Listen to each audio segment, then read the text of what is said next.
இயேசு கிறிஸ்துவின் இணையற்ற நாமத்தில் கர்த்தர் நன்மையானதை தருவார் என்கிற ஆண்டவர் கொடுத்த வாக்கு தத்தத்தோடு கூட சேர்ந்து கிறிஸ்துவில் விசுவாச ஊழியங்களின் சார்பில் உங்கள் அனைவருக்கும் என்னுடைய அன்பான வாழ்த்துதல்களை தெரிவித்துக் கொள்கிறேன்.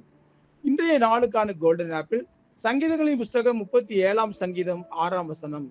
உன் நீதியை வெளிச்சத்தை போலவும் உன் நியாயத்தை பட்ட பகலை போலவும் விளங்க பண்ணுவார்.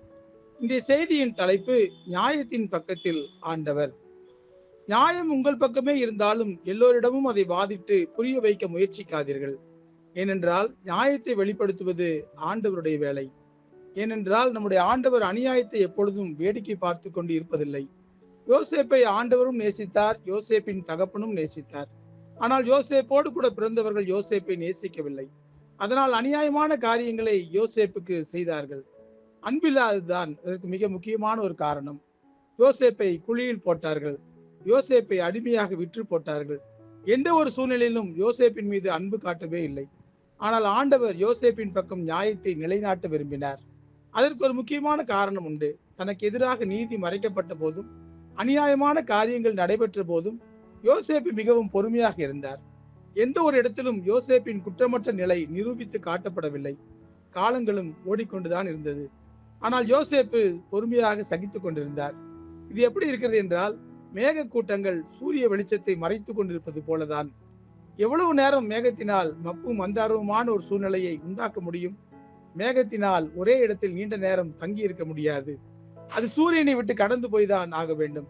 அப்படிப்பட்ட ஒரு சூழ்நிலை வரும்போது சூரியன் முன்னிலும் பிரகாசமாக ஒளி வீசுவது போல நமக்கு தோன்றுகிறது.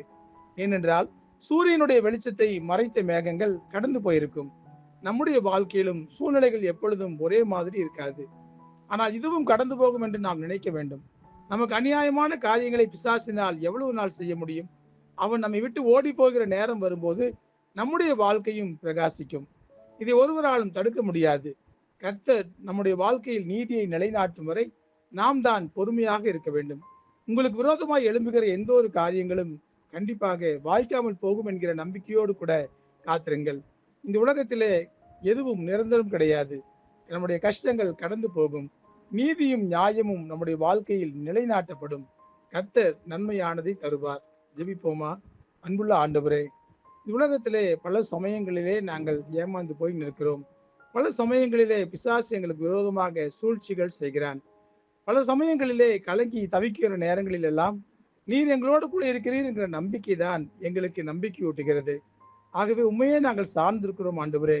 உங்க மீது நம்பிக்கை வைத்து காத்திருக்கிறோம். எங்களுடைய கஷ்டமான சூழ்நிலைகளை எல்லாம் மாற்றி கொடுங்க. எங்களுடைய வாழ்க்கையிலும் சந்தோஷத்தையும் சமாதானத்தையும் கொடுங்கப்பா. எங்களுடைய வாழ்க்கையில நியாயமான காரியங்களை நீங்க ஒருவர் தான் செய்ய முடியும். உலகம் அநியாயமான காரியங்களை செய்தாலும் நீர் எங்கள் வாழ்க்கையில் நீதியை நிலைநாட்டி மகிழ்ச்சியை கொடுப்பீர் என்று சொல்லி நாங்கள் காத்திருக்கிறோம். எங்களை முழுமையாய் தாழ்த்தி உடைய கரங்களில் ஒப்புவிக்கிறோம். இயேசு கிறிஸ்து என்கிற வல்லமையுள்ள நாமத்தில் ஜெபிக்கிறோம் நல்ல பிதாவே. ஆமேன், ஆமேன்.